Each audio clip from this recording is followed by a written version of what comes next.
All right, hello everyone. This is the fifth and final installment of our Industrial Revolution lessons. Today's lesson is on capitalism versus socialism. So first, what I want you to do in the Ed puzzle is answer these two questions. What does laissez-faire mean?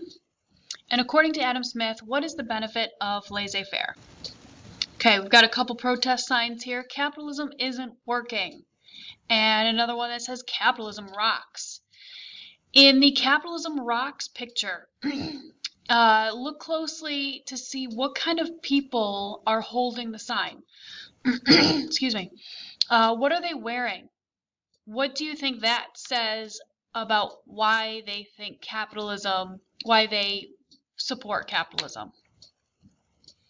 In industrialized countries in the 19th century, the Industrial Revolution opened a wide gap between the rich and the poor. Business leaders believed that government should stay out of business and economic affairs. Reformers, however, felt that governments needed to play an active role to improve conditions for the poor. Some reformers believed that capitalism wasn't working.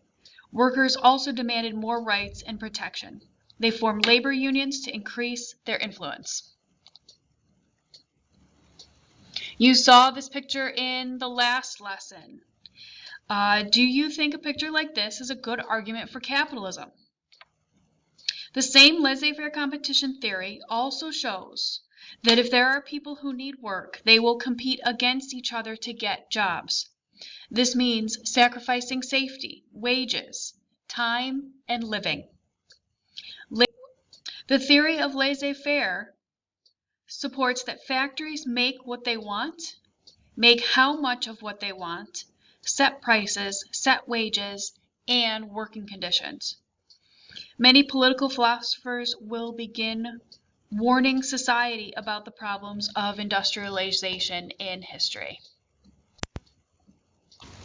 All right, let's talk about socialism.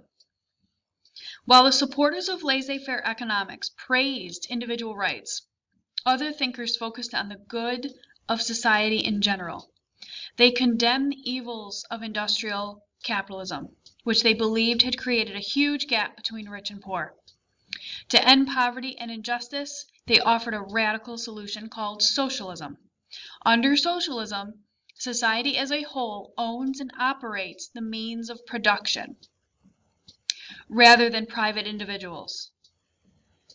The means of production is defined as the farms, factories, railways, and other large businesses that produced and distributed goods.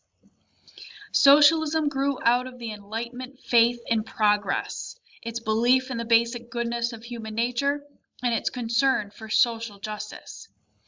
Capital, investment money, land, raw materials, in this case coal and iron, and factories should be owned and controlled by society. That's the belief of socialists, either directly or through the government.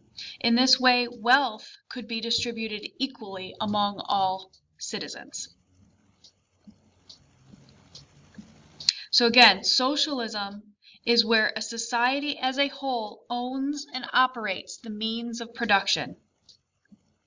The means of production is that farms, factories, railways, and other large businesses that produce and distribute goods is all owned collectively by society. Karl Marx, he was a socialist. He wrote a book called The Communist Manifesto in 1848. And his Communist Manifesto spoke of two social classes. One, the ruling class, owns production, and the factory owners.